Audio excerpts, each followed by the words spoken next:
What if I told you that everything that you've been taught about closing sales is not only wrong, but it's actually triggering a neurological defense mechanism that makes people less likely to buy from you? Well, according to neuroscience research, traditional sales tactics actually trigger what's called the threat detection system in our brain. This is the same system that our ancestors used to survive predators chasing them. And when this system activates during a sales conversation, the prospect's brain literally shuts down and they don't have any decision-making capabilities. Imagine the human brain like a medieval castle. Whenever someone approaches it to obviously try and take something, the bridge is gonna come up and the archers are gonna be ready to defend it. This is exactly what happens in your client's brain whenever you use traditional sales language. The moment someone hears any phrases like, oh, I was just wondering if you'd be interested, or oh, I'm just trying to help you out, or I'd like to earn your business,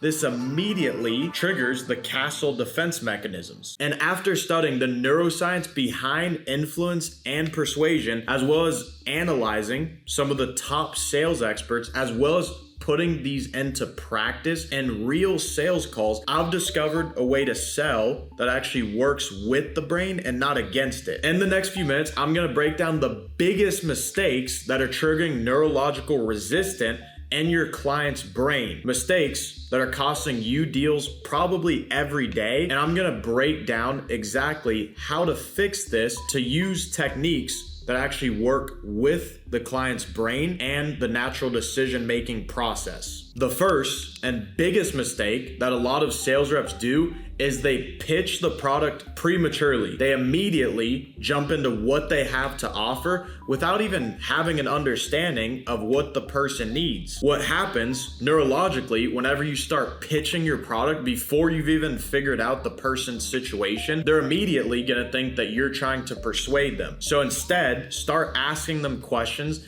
and tell them, I'm not even sure if we can help you yet. Let me understand more about what you're currently doing to see if we even can help. And on top of that, if you're pitching too early, you haven't gained any commitment from the person. Biologically, people want to do the thing that's going to keep them the safest because they're trying to survive in a sense, or at least that's what their brain thinks. So you need to gain micro commitments throughout the call before you actually pitch. So for example, if someone tells you their problem and you have a solution to fix it, ask them, hey, if you were able to solve XYZ problem, is there anything else that would stop you from actually committing to that change? And before you even pitch your product, they're already making small commitments so that whenever it comes to actually making the full commitment, it's not as hard. The second biggest thing that a lot of sales reps do that triggers a lot of resistance in their client's brain is by asking them two directive questions. For example, what's your biggest pain? Or what keeps you up at night?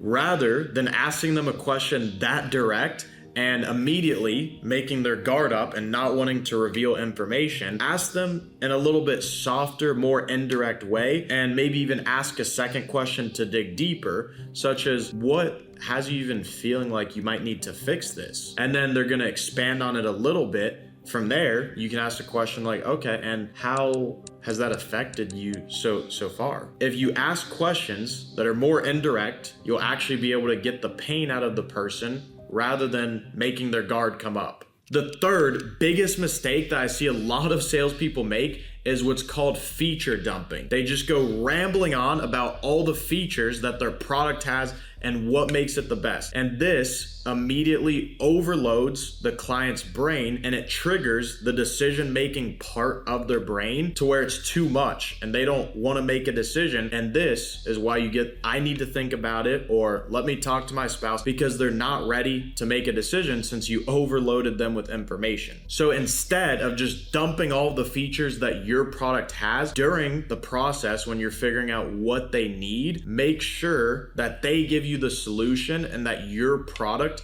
fits those exact needs. So for example, you can do this by mirroring someone. So when you're asking them questions about what they're currently doing and they bring up any sort of pain point, let's say for example, they say, oh, my process is inefficient right now. You can simply mirror them by saying inefficient, and they're going to expand on it even more. And then whenever they give you the pain points and you pitch the product, you tailor it to that exact pain point that they gave you. And the fourth biggest mistake that I see a lot of sales reps also make is creating resistance from false urgency, because now everyone knows that the biggest sales tactic is creating urgency by saying, oh, this expires in 1 day, or you only have this amount of time, or this offer only lasts until this day. This immediately triggers the part of the brain that brings up resistance because they know that it's a sales tactic. So rather than creating false urgency and telling people they only have this amount of time to buy, you need to create real urgency by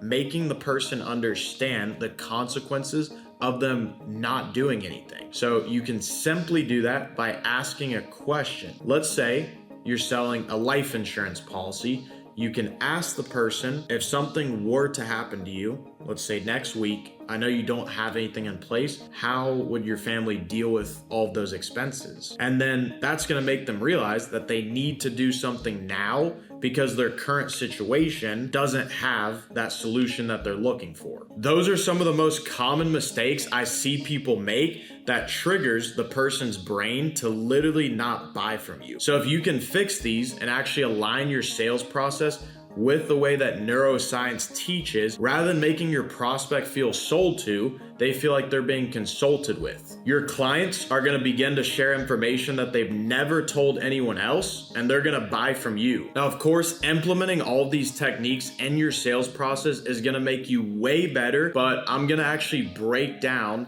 how to create a sales process out of this so that you can actually go and implement this on your sales calls. Step one is at the beginning of the call, make sure that you implement the disarming process, which is exactly like I said earlier. You need to tell the person that you're not even sure if you can even help them out. So you just need to get a better idea of their situation, see where they're at to see if you can even help them out. And this immediately is going to lower their guard because you're already laying it out on the table that, hey, I might not even give you anything if it doesn't make sense. So if you implement this to the start of your call, you've immediately lowered their guard. Now you can move on to the next part of the call. The second thing that you need to implement after that, whenever you're actually diving into the discovery part of the call and asking the person questions to find out their goals and their pain, you need to implement what's called a problem awareness question. What this means is simply ask them a question so that they understand that they actually have a problem. For example, let's say you're selling a fitness coaching offer and the person is telling you that the reason they called or the reason they filled something out is because they want to get in better shape. You can ask them why specifically they thought about getting in better shape, because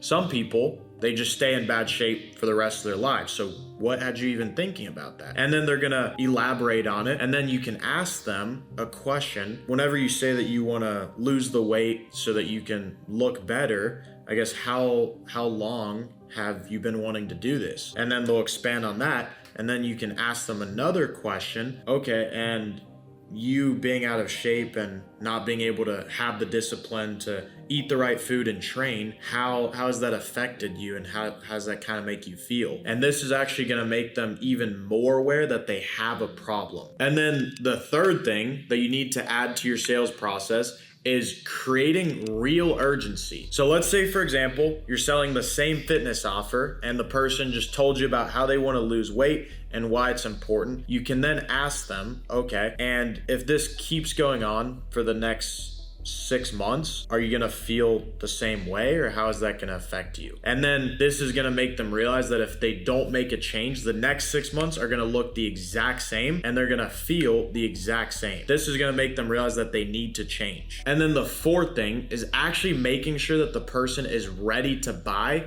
before you pitch the product and you give them your price. So you can ask them a very simple question. Let's say same fitness offer, you ask them, and if you were able to solve that problem within the next 6 months and get into shape, how valuable would that be for you? Then they're gonna actually sell themselves and tell you how valuable it'll be. And all of that they're gonna give you right there is going to seem giant in comparison to the price that you give them shortly after. If you can implement all these techniques into your sales process, this is going to make your clients way more likely to buy from you, and it's backed by neuroscience. So implement this into your sales process today and you'll start closing more deals. See you guys in the next one.